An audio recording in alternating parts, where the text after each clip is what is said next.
everybody, welcome back to the channel after a week-long absence. I am back in front of the camera. We are back with This Week in Sports. It's week 4, episode 4. Get pumped, because it starts right now. And a fair ball and a long throw for Hayes. He got him!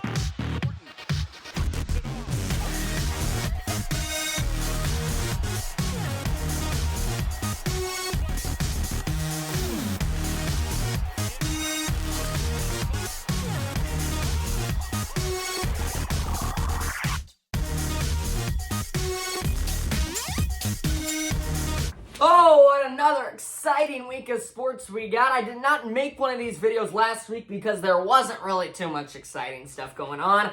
But today we got NFL football in the divisional playoffs. We got a few big baseball deal, a costly hockey injury. We're going to cover all of that. I always say this, but why waste any time? There's no reason to waste any time.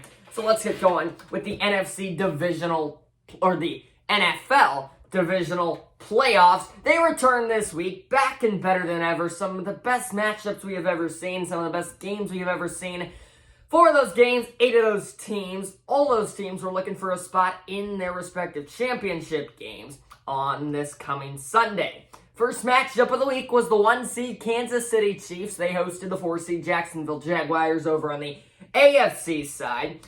KC scored first, and they did not look back as they were able to jump out early, and then they fought off a late Jaguars comeback attempt to hold on to a 27-10 victory, and that also secured them a spot in their, get this, 5th straight AFC championship game. And I mean, if they were able to win a few of those Super Bowls, we would definitely be calling them a dynasty right now, but they've only been able to pull off 2 of those.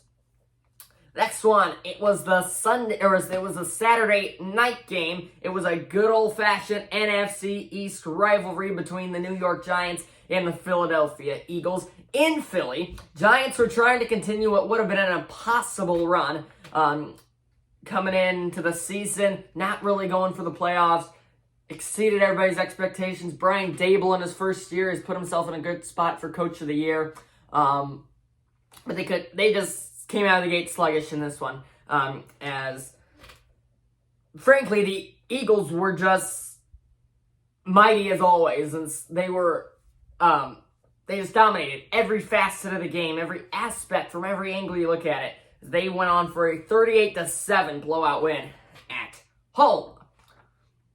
Now to Sunday, we go with my Cowboys on the road in San Fran. It's the 2-seed 49ers. Brock Purdy leads them in the battle. And Dak Prescott coming off one of the best games of his career after a horrible regular season. He comes in. Everybody's got all expectations on him. And then he does Cowboys things. As the rivalry between these two squads in the playoffs was renewed, the 49ers were able to, both teams got off to a sluggish start before the 49ers got on the board in the first quarter. Cowboys were able to come back partially in the second. A few costly turnovers by Dak led the 49ers to a halftime lead. And then we head into the third quarter. Cowboys tie it. Big fourth quarter. First, the Niners. And they knock out my Cowboys out of the playoffs. Again, falling short of their expectations again. And it just puts so many more questions around this organization. If there even needs to be more questions, but there sure is. Final game of the divisional round, and let's just put that Cowboys game in a rear view mirror. It takes us back to the AFC. Bills-Bengals in Buffalo. It doesn't get much better than that. Obviously, last time these two teams faced each other, it was in Cincinnati. That was the night of the Damar Hamlin injury, but he was at the game doing fine. Everybody's in good spirits. The Bills wouldn't be in good spirits by the end of the day. The Bengals fired on all cylinders out of the gate, getting up to a quick 14-0 lead. And then little did they know, the Bengals wouldn't even score that many points, as the Bills just could not find their offensive groove at all, as the Bengals dominated on both sides of the ball as well, with a 27-10 rout of the Bills, and that clinches the Bengals' second straight AFC Championship game trip Obviously, remember what happened last year, went to the Super Bowl and then lost to the Rams. All right, now we go to the MLB for our second story today. And it's the Mets. They made another very big move. Ahead of a season where they have some of the most expectations they had since the late 90s, early 2000s with all those dream teams. Lot of expectations put in place. They want to live up to it. They just could not quite get to where they wanted to be last year, and they're trying to get there this year. They just made an extension to hopefully help that. Move was extending their 30-year second baseman Jeff McNeil to a 4-year, $50 million contract. McNeil is the reigning NFC. I put NFC. I was so used to typing NFL. The reigning NL batting champ with a bombing .326 average last year. Only 9 homers out of that, but he's a great guy for contact, and he's able to find holes. Not a big power guy, but I mean, who doesn't want a guy who can put the ball in holes and find contact every once in a while? Another thing that McNeil can give the Mets is he can give more of his versatility. He can play middle infield, typically a second baseman, but he can move around the middle infield, and he played quite a few games in the corners of the outfield last year as well. This deal stretches through his 33-year-old season. He's got an option for his 34-year-old season. That would be on his 5th year of his contract. And yeah, Jeff McNeil back with the Mets for 4, possibly 5 years. Our third and final story this week. It's quick, but I think I would throw it in for the heck of it. And that story is a heartbreaking one for Maple Leafs fans of the NHL. It's the first NHL story I've done on this series yet. Their star centerman and last year's MVP will be out for 3 weeks, possibly a bit more. Only 6 games because of the NHL All-Star game, but that hurts Matthews, or excuse me, I didn't even say his name yet. Austin Matthews is that star centerman and the former MVP. He sprained a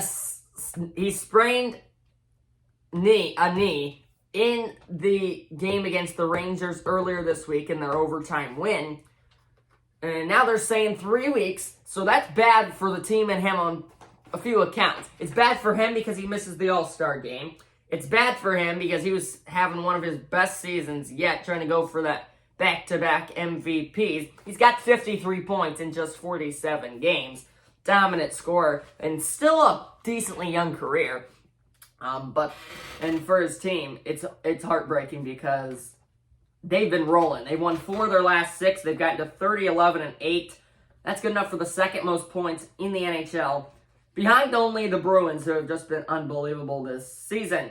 NHL All-Star week next, or NHL All-Star game next week. Matthews will have to miss that, and then team is going to have to live without him for most likely at least 6 games.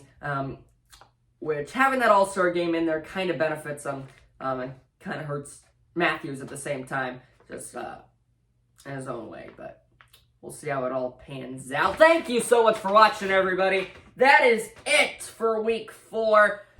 I hope you enjoyed Episode 4, Week 4 in the books. On to Week 5, and next time we do one of these, it'll be in February, and it will be the day after my birthday, which is next Friday. Thanks for watching, everybody. This Week in Sports, Episode 4, said and done. We'll see you next week. And actually, we'll see you tomorrow for an NFL Stadium tier list if you want to hop on. Thanks for watching. Goodbye, everybody.